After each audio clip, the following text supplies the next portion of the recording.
I was born with a curse. Whoever I doom dies exactly as I say. When I was 5, the trafficker who kidnapped me beat me half to death because I wouldn't stop crying. You'll be crushed into meat paste by a truck. The words barely left my lips when a runaway semi barreled through the gate and flattened it so thoroughly. Later, at the orphanage, the director embezzled our food and locked me in the punishment closet for days. You will choke to death on your own greed. That very noon, he died at the dinner table, a chunk of expensive steak lodged in his throat. After that, I became the monster everyone feared. So I learned to shut my mouth and play mute, until the day the Sterling family found me and brought me home.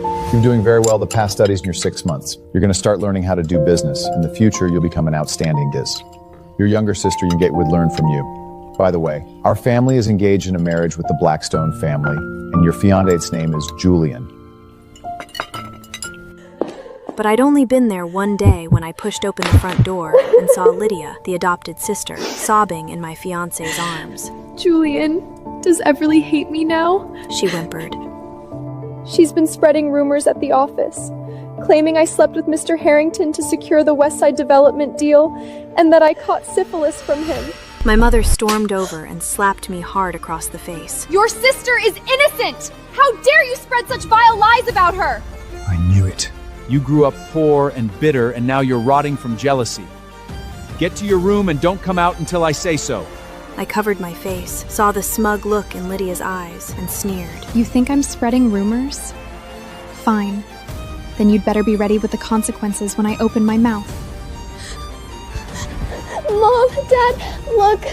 Evelyn's laughing! My mother's chest heaved with fury, and she grabbed the teacup from the table and hurled the scalding liquid straight into my face. You cursed brat! I should never have brought you back! We gave you everything. Food, clothes, a home, and this is how you repay us? Slandering your own sister at the company. How can you be so vicious? I bit down hard on my tongue until I tasted iron. Evelyn, I told you from the start. You don't belong in the Sterling family, and you sure as hell don't deserve to be my fiancé. If Lydia hadn't begged me to give you a chance, I would have called off this engagement ages ago.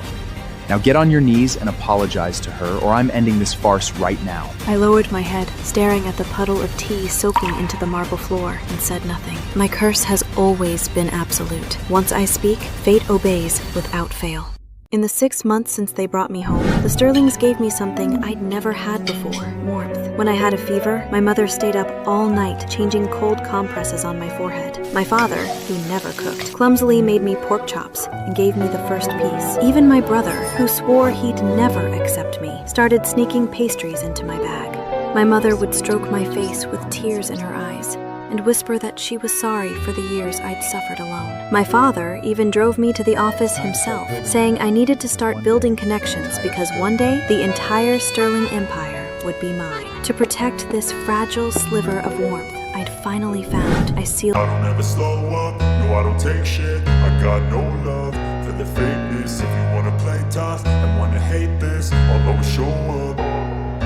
I don't ever slow up, no I don't take shit. I got no love for the fakeness. If you wanna play tough and wanna hate this, I'll always show up and make a statement. I don't ever slow up, no I don't take shit. I got no love for the fakeness. If you wanna play tough and wanna hate this, I'll always show up and make a statement. Everything I do so instinctive and so passionate. Every word I move so descriptive like an adjective. I got a vendetta against people who patented being negative when you should be getting after it.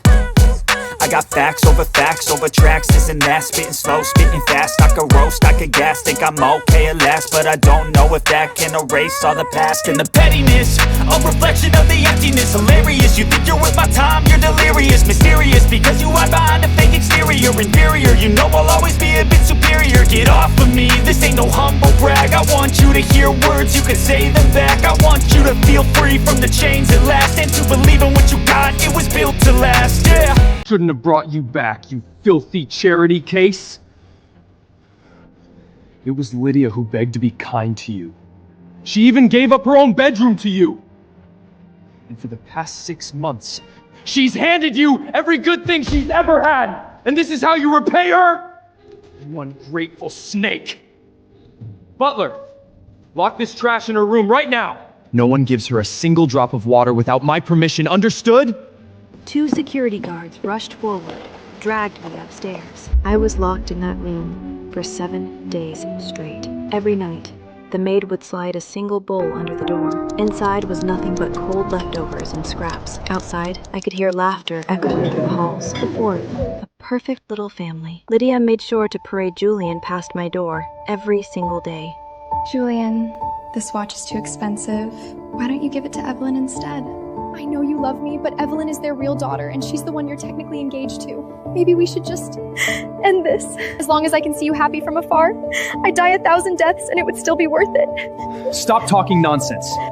That piece of trash they dragged back from the gullet isn't even worth carrying your shoes. Just looking at her pathetic face makes me sick.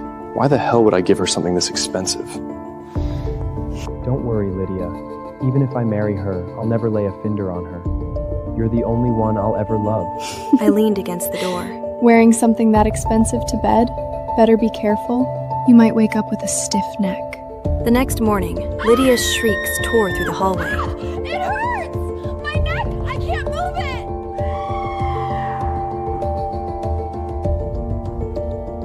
Then came my sister's panicked voice, followed by the frantic footsteps of the household staff, scrambling to help. I sat in the dark, eyes closed, a slow smile spreading across my face. On the 8th day, the lock finally clicked open. Lydia stood in the doorway, arms crossed. Oh my God, Evelyn, you look like death. Did you really starve yourself just to guilt trip us? Come on, get up. Mom and Dad want you at the company. All you have to do is stand in front of everyone and admit you lied, apologize to me, and we can all move on. I pushed myself to my feet and walked toward the door.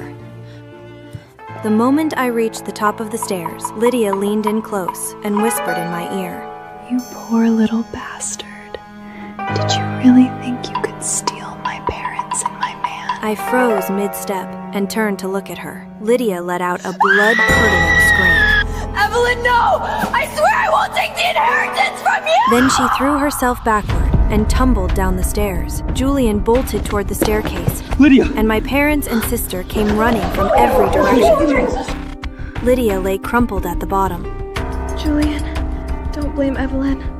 I just lost my balance. You've lived in this house for over 20 years and never once fell down these stairs. There's no way this was an accident! My mother flew up the steps and landed 2 brutal slaps across my face. I was so weak from starvation that the force sent me crashing to the floor. How did we ever give birth to a monster like you? I pressed my hand to my burning cheek and stared back at them. I let out a cold, humorless laugh. If I really wanted to hurt her, I wouldn't need to lift a finger. Out of pure jealousy, she spread vicious, slanderous rumors about Lydia throughout this company.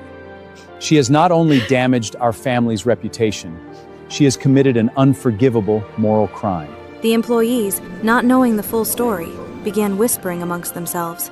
Once trash, always trash. Doesn't matter if you put her in a mansion. I heard she grew up in some backwater foster home.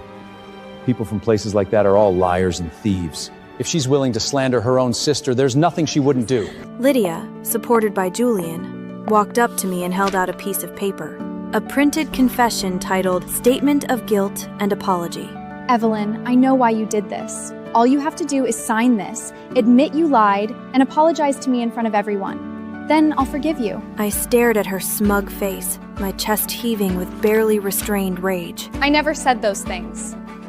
But if I had said you slept with Mr. Harrington? Before I could finish, Julian's polished Oxford slammed into the back of my knee. I collapsed onto the marble floor with a sickening crack. The employees around me erupted in laughter. Some even pulled out their phones, snapping photos and recording videos of my humiliation. Karma's a bitch! Shame tore through Karma's me like a a serrated bitch? blade. And then... Stop! Evelyn didn't lie, I can prove it! Everyone froze. A young woman shoved Stop. her way through Evelyn the crowd. didn't lie. I can prove it. She is the intern I'd comforted on my first day at the office, who'd been crying in the break room after getting chewed out by her supervisor. She planted herself in front of me, her voice shaking but firm as she pointed at Lydia. I saw it with my own eyes that night when we were working late. Lydia got into Mr. Harrington's car, and they were in the back seat together. The entire lobby went dead silent. Lydia's face drained of color, but she recovered quickly. throwing herself into Julian's arms and wailing at the top of her lungs. Julian! How much did Evelyn pay this girl to lie for her? First she makes up disgusting rumors, and now she's bribing people to back her up? What kind of want this anymore? I just want to die. The crowd's shock instantly morphed into contempt. Julian's expression darkened, glaring at the intern with pure hatred. He stepped forward and backhanded her across the face. The intern lost her balance and hit the floor hard, blood trickling from the corner of her mouth. You've gone too far! Throw this traitorous little bitch out of my building! Fire her immediately!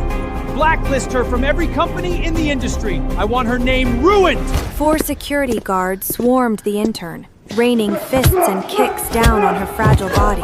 She curled into a ball on the floor. I knelt on the cold floor, watching the girl who'd been beaten half to death for telling the truth. I bit down on my lower lip so hard that blood streamed down my chin, but I didn't even feel it. My trust in them shattered completely. Mom, Dad, Evelyn must be doing this because she's terrified I'll steal her inheritance. I know she hates me. She's always hated me for taking away the life that should have been hers all these years. She clutched my father's pant leg. As long as you let me stay by your side, I'll be happy even if it kills me. Julian strode over, grabbed a fistful of my hair, and yanked my head up. Everyone, take a good look at this vile excuse for a human being. Today, I, Julian Blackstone, am officially calling off my engagement to her. Next month, Lydia and I will be having the grandest wedding this city has ever seen. My father stood on the platform like a judge, passing sentence. If you don't confess and apologize right now, I will disown you in front of this entire company. You won't see a single share of Sterling Group stock. Not one.